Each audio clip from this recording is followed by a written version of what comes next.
Chapter 8. The lady doth protest too much, methinks. Being carried like a sack of potatoes was fun at age 5. I would pretend to fall asleep on the couch, and my father would scoop me up and whisk me off to bed. But it was a miserable mode of transportation at 17 because my hip bones and boobs kept getting pinched. My head pounded with each step. "Put me down! I can walk!" My driver ignored me, jogging past countless of people who also ignored my protests. "Someone tell this gorilla to put me down!" The gorilla tightened his grip on my thigh. What's a girl to do when she finds herself upside down? I pushed my elbows into the guard's lower back and tried to hold my head upright, taking in my dream world as we charged down winding street after winding street. We passed velveteen rich people and tattered poor people, merchants calling out their wares and customers arguing over prices. A fat woman herded swine and a group of skinny boys chased a dog. My neck started to spasm, so I gave the gorilla another thump on the back just for good measure. The ride continued, swerving left, then right. This was my warped version of the yellow brick road. I hummed a few lines and pictured Dorothy's kick-step choreography. Follow, follow, follow, follow, follow the yellow brick road. Finally the trip ended and the Hulk deposited me in front of a huge door, upon which he pounded. I swayed as blood rushed from my head. A little panel in the door opened and a bloodshot eye peered out. "Who goes there?" "Gregory. I found one of our women wandering the street." The door opened immediately and a knotted hand reached out and clutched my arm. "Oh dear, we had best get her inside before her ladyship hears about this. Can't have Capulet women wandering the streets." Gregory stomped off, muttering about a damn thirst. The knotted hand belonged to an ancient man. He pulled me inside, then locked the door with a brass key and hung the key on a hook. He clutched my arm with his bony fingers, guiding me down a hallway. Gold-framed portraits hung on either side of the hall. The largest caught my eye. It was an oil painting of a woman covered in jewels. The painter had positioned her irises so they stared directly at the onlooker. Her thin lips were curved into an expression that is best described as miffed.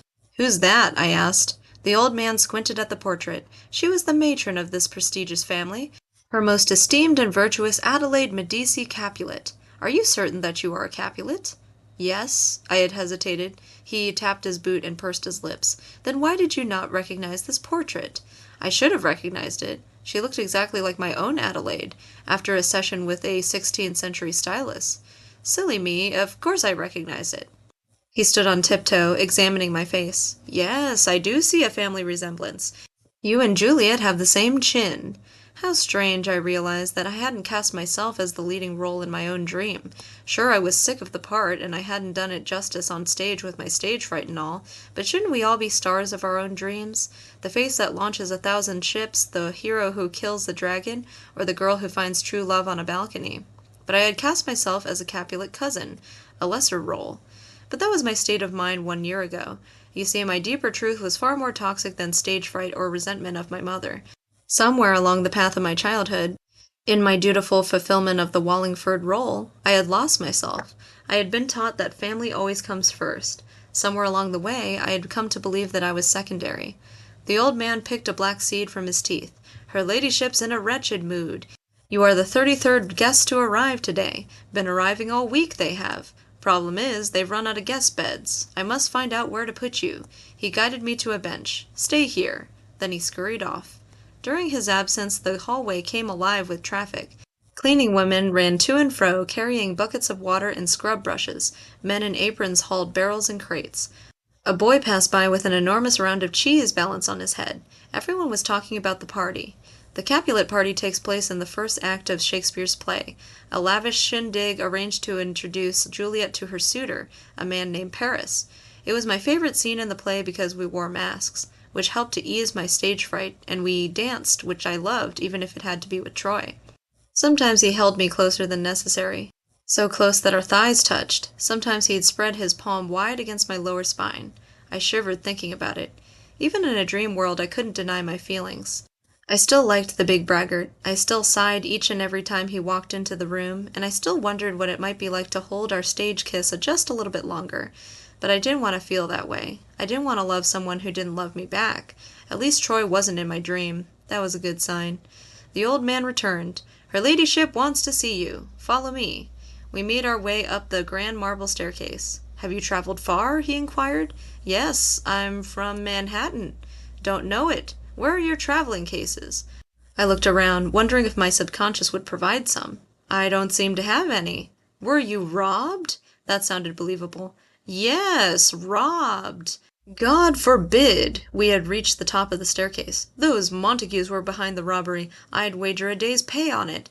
We stopped outside a narrow door. Your name, please? Mimi. He knocked 3 times, then opened the door, motioning to me to enter. I stepped into a room thick with the smell of floral perfume. Introducing Mimi of Manhattan, the old man announced. Just arrived for the party and newly robbed. He bowed and exited, closing the door. Crates of flowers lined the far wall where a group of women were busy weaving garlands. I stayed by the door, unsure of what to do. Voices whispered from behind a screen to my right. Your ladyship, I must collect the debt, a man insisted.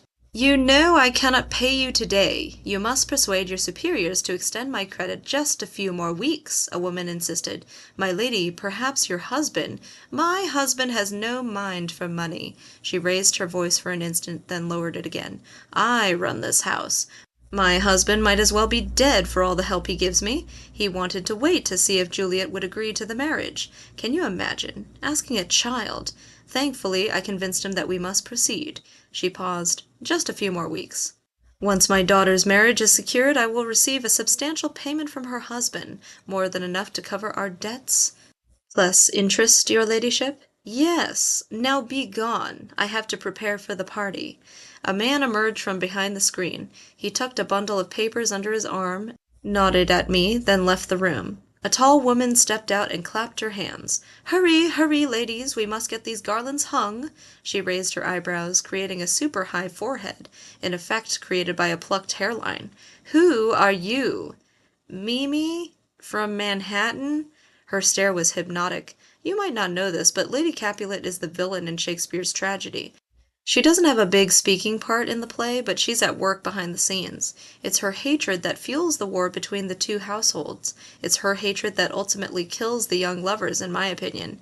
But I'm not very objective when it comes to mothers. What happened to you? I was robbed. She narrowed her eyes. Is that why your gown is torn and muddied? Did the robbers molest you? Is your virginity still intact? My virginity was not a subject I wanted to focus on.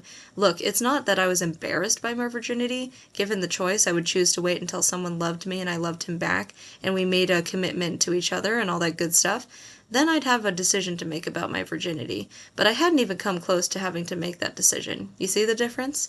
They didn't molest me, I answered nervously.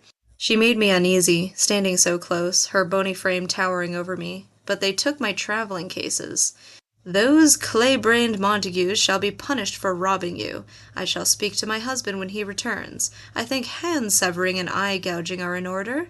Gouging Benvolio's beautiful eyes? Oh, that's not necessary. Not necessary? She frowned. Even though you come from Manhattan, you are required to loathe the Montagues to the same degree that every other member of this family loathes them. We shall have our revenge against the Montagues. Mark my words, we shall have our revenge. I nodded. I didn't want to argue with her. It would be so nice if I could keep this a happy dream. She curled her upper lip as she inspected my costume. I cannot allow you to be seen in that dress. Every Capulet woman holds the family's reputation on her shoulders. Those shoulders should always be clean and stylish. She drummed her fingertips together. I have ordered all the women to nap before the party, but I have been informed that we are out of beds. Therefore you shall nap in Juliet's room.